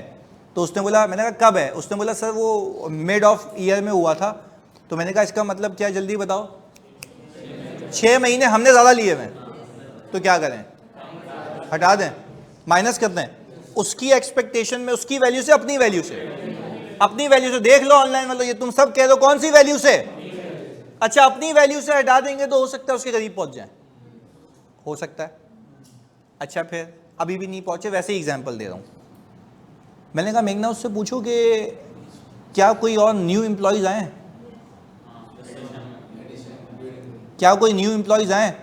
अच्छा मैंने कहा अगर न्यू एम्प्लॉयज आए, हाँ ये बच्चे ने बताया, सुनो, अगर न्यू एम्प्लॉयज आए तो उसकी ज्वाइनिंग डेट क्या थी? अच्छा पता है भंड क्या मारा हमने तो हाई लेवल की है, हमने पूरे 12 महीने चिपका दिया। अब हो सकता है इस क्लोजिंग के अंदर मेरे बच्चों बात सुनिएगा, इस क्लोजिंग के अंदर वो एम्प्लॉय मौजूद हो जो आखिरी महीने में आया हो, और हमने पूरे, तो अगर हम उन न्यू एम्प्लॉयज का इंपैक्ट भी उसके वाले में से हटा दें तो उसके करीब पहुंच जाएंगे। और एक फिर हम बोनस का पूछ लें, बोनस इनमें नहीं आ रहा होगा ना पेबल्स में, इज देयर एनी बोनस? अच्छा अगर वो बोनस होगा तो वो मैं अपने में ऐड करूंगा, वो बोनस मैं अपने में ऐड करूंगा। अपने में क्यों ऐड कर रहा हूं? हमने नहीं लिया हुआ। तो ये कर करा के करीब पहुंच गए ना, तो आप बोलेंगे आपको एक सफिशिएंट एविडेंस मिल गया। और एक चीज लिंक करूं, अगर इजाजत दें ऑनलाइन में, तो जल्दी बताओ एक चीज से लिंक करूं, जल्दी से बताओ ताकि बात समझ आए। जल्दी से एक चीज से लिंक करते हैं इसको। आगे सुनो, आप सुनो, गेम सुनो।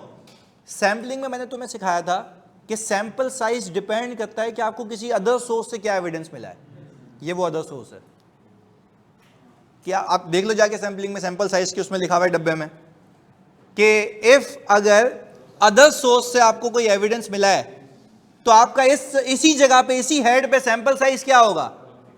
कम हो जाएगा, क्योंकि आपको एक एविडेंस किसी और जगह से मिल चुका है। तो आप मुझे बताएं कि आपको यहाँ पे रिस्क है भी, आप जगह जगह पे पहुंच गए थे, एक्सपेक्टेड वैल्यू पे पहुंच गए, तो आप बोले मैं फिर भी टेस्टिंग करूंगा, बट वो टेस्टिंग का सैंपल साइज, क्योंकि आपका रिस्क क्या हो चुका था, और रिस्क ऐसे ही कम हुआ था या पूरी एक्सपेक्टेशन बनाई थी? अच्छा वो पूरी एक्सपेक्टेशन क्या उसके डेटा को यूज करके बनाई थी या इंडिपेंडेंट? और फिर इंडिपेंडेंट बना के आपने उससे इंक्वायर करके जो भी पॉसिबल रीजन थे वो प्लस माइनस करके जगह पे पहुंच गए थे। भाई एक तो ये है ना कि उसी की चीज को लेके वही बना रहा हूं तो वही पहुंचूंगा। हमने क्या किया, अपनी डेवलप किया। जो मैंने ये मेघना वाली बात बताई ना, इसमें से वाकई में सिर्फ 102 रुपए का फर्क आया था। अच्छा, मैंने फिर मेघना को ये नहीं बोला कि मुझे बाकी वर्किंग पेपर दिखाओ, क्यों नहीं बोला उसको, हमारा काम हो गया था, मेरा रिस्क हैज हो गया था। तो अब उसके बाद, अब जब वो सुनना, अब उसके बाद वो एक क्लाइंट पे गई तो वो कहती है सर मैंने पेबल से मल्टीप्लाई किया, मेरा आंसर बहुत ज़्यादा आ रहा है। मैंने कहा बेटा ये हर जगह अप्लाई नहीं होता, ये तब होता है जब सैलरी आखिरी महीने की हो। उसमें कुछ एम्प्लॉयज ऐसे थे जिनकी सैलरी कोई 3-3, 4-4 महीनों की पेबल थी। तो मैंने कहा कैसे मैच होगा, बोलिए अच्छा सर मतलब इसके लिए ये कि आखिरी महीने की होनी चाहिए। मैंने कहा या तो फिर आप सैनिटी करें, सिर्फ आखिरी महीने की रखें, फिर बनाए एक्सपेक्टेशन हो जाएगी। तो आप लोग क्या कहते हो, आपको एक्सपेक्टेशन का एक और सवाल देना चाहिए कि आप एक्सपेक्टेड वैल्यू निकालें, पर अच्छा फिर तरीका ये नहीं होगा, फिर गेम कुछ और होगी। चलें, अच्छा पहले इतना बता दो, अल्लाह को हाजिर नाजिर जान के क्या सीखने को मंजिल मिला आज, समझ आई कि एनालिटिकल प्रोसीजर्स कैसे की जाती है, सिर्फ for the sake of reading. देख लो इधर, देख लो एक बार। Since salary is paid on the 5th of next month, it appears that 1.2 million is the last month's salary. We have to multiply it by 12 to calculate expected 12 months expense. पहले बताओ क्या ये बात समझ आती है, आगे सुने।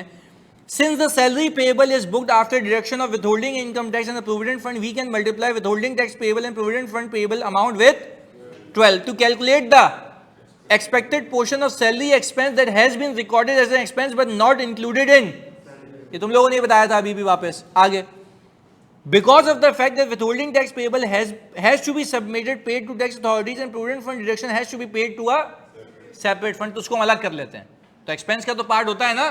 आगे सुने, चलें जी, ओके। अब बोला सर क्लास हो गई आज तो, वेरी गुड। इधर अच्छा, अब मल्टीप्लाई किया तो हमारा आंसर यही था कुछ, और हमने उससे कंपेयर किया तो कितने का फर्क आ रहा था, ये तो 1000 रुपये का है, मिलियन का है सर। अच्छा ओके, अच्छा ये अमाउंट यही थी ना 20941, यही है ना। अच्छा राउंड ऑफ किया हुआ है, ओके चलें सही है। इधर अच्छा अब हमने कह दिया, ये आ गया इधर, since the amount as per FS ये है, डिफरेंस आ रहा है इतने का, एक्सपेक्टेड वैल्यू से लिख दिया ना मैंने। Since the amount as per FS is the difference between the expected value and the recorded value is this amount, ये हमने बता दिया। अच्छा आगे, we will inquire from the management whether is there any increment given during the period. Reason, this will ensure that if increment is made during the year, then closing salary represents amount with and the whole year expense is included in the P&L might not include increment of 12 months. यानी भाई P&L में तो 12 महीने नहीं होगा ना, हमने कितना निकाला हुआ है 12 महीने का, लॉजिकल बात है। आगे सुने, we will inquire about how much employee has joined the organization in the mid of the year, as we have taken 12 months impact and P&L will not have full year impact, logic के साथ बताया। इधर we will corroborate management response with a list of joiners and corroborate तो करेंगे ना। अच्छा क्या इसकी बात एचआर से पूछ सकता हूँ? अच्छा मैं इससे सीएफओ से बात कर रहा हूँ, सीएफओ बोल रहा है इतने जॉइनर आते हैं, मैं एचआर के पास गया कितने जॉइनर रहते हैं, दोनों की बात अगर सेम निकली, कोलैबोरेट करना, क्लियर है। तो आई थिंक कि आज का डोज इतना काफ़ी है, सही है। प्लीज़ कल का टॉपिक बताऊँ या सरप्राइज रखूँ, अप टू यू। यहाँ पे बहुत सारे बच्चे कह रहे हैं सरप्राइज, क्यों कह रहे हैं सर? क्योंकि वो फिर दिमाग चल रहा होता है उस पर। चलो मैं ग्रुप पे पोलिंग कर लेता हूँ ना, सही है। चलो ओके, चलें ओके जी, अल्लाह हाफिज़, मज़ा आ गया, चलें जी, अल्लाह हाफिज़।